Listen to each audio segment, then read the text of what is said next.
Bonjour Daniel. Oui, bonjour. Voilà, on recommence la publication parce que on nous avait prévenu qu'il fallait retourner le GSM. On s'excuse, hein. Mais on parlait des opérations, donc on dit autant le faire parce que c'est important. Et Quels sont vos conseils pour se bien préparer une opération et bien s'en remettre après? voilà. Donc j'ai vu des gens qui étaient opérés. Après, c'était une catastrophe. Donc soit ils avaient des infections, ils ne se remettaient pas. Ils mettaient des mois à se remettre. Moi, je connais une personne.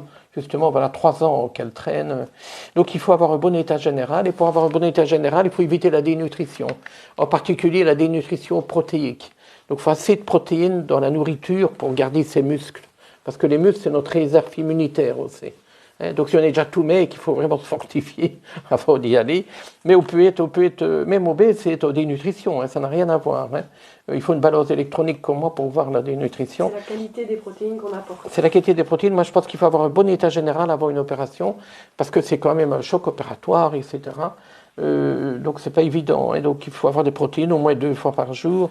Et il faut avoir un bon état nutritionnel aussi.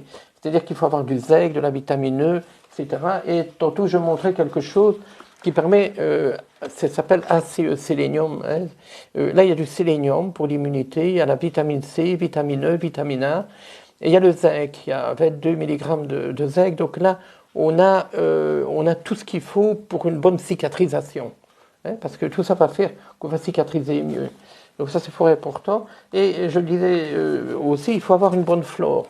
Donc c'est bien de faire une cure au moins une semaine avant et une semaine après, d'avoir des probiotiques. Là, il y en a 12, il y a 75 milliards.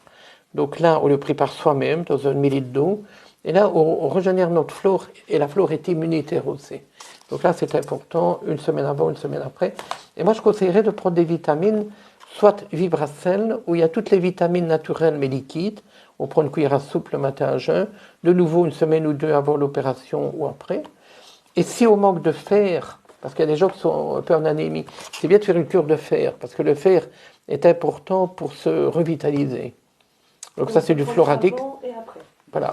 Moi, j'ai pas besoin de fer parce que j'ai toujours eu du fer. Mais il y a des personnes un peu anémiques, tout ça.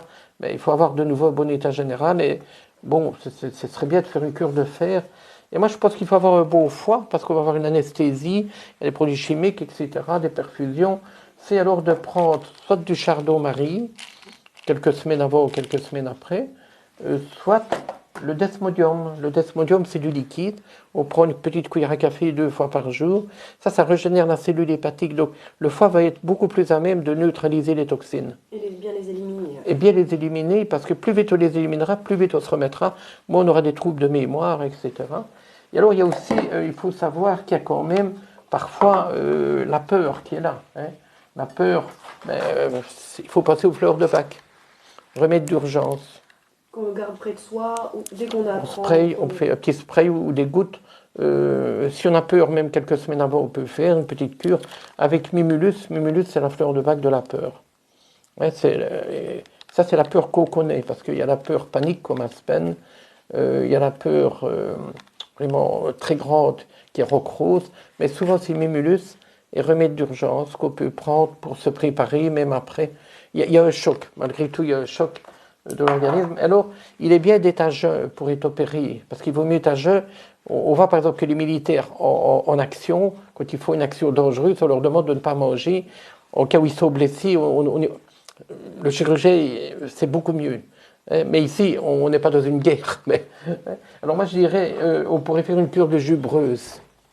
Tu vois, le jus breuse, c'est un jus de légumes où il y a 5 légumes qui permet de ne pas avoir faim, et on pourrait faire le jour avant, par exemple, faire une petite cure de jus breuse pour être bien à jeun. Et on prend une tasse 3 fois par jour.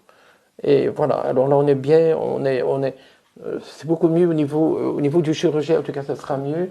Et si on parlait des protéines, si on n'arrive pas à manger des protéines, ben, il y a whey protéines, donc c'est des protéines pures. On ajoute à chaque repas Une cuillère à soupe à chaque repas, il faut 30 grammes, on a 30 grammes. Ça correspondrait à peut-être 150-200 grammes de viande.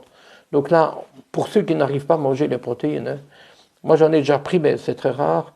Donc voilà, toujours penser à avoir un bon état général, quelle que soit l'opération, on aura moins de complications, moins de risques, etc. Et alors il y a aussi, évidemment, si on a des œdèmes après l'opération, il y a les ligrises italiennes. Quand les infirmiers ou le personnel médical le permet, il dit voilà, vous pouvez mettre ce que vous voulez. Alors on peut mettre un peu d'huile essentielle d'hélicryse italienne sur les œdèmes, les bleus qu'on appelle ça. Voilà, donc ça peut arriver, opération, on est tous dans le même cas, on peut en faire, que ce soit au genou. Moi j'ai un ami, il a déjà fait 3 opérations, donc voilà. Et pourtant il a, oui, 50 ans. Donc on voit que voilà, il faut se préparer et être en bon état général. Et bien se remettre après. Voilà. Et bonne journée et bonne heureuse année à tout le monde, hein, puisqu'on est, on va arriver à une nouvelle année. On a une personne qui pose une question si la protéine whey est végétale. Non, elle est extraite du lait. Donc il n'y a pas de lactose, pratiquement pas de lactose, mais on a alors des protéines végétales de pois, par exemple, qu'on peut utiliser aussi pour ceux qui ne veulent pas de protéines animales. Magnifique, merci Voilà, beaucoup. à bientôt, hein, bonne journée. Et meilleurs vœux. Meilleurs vœux.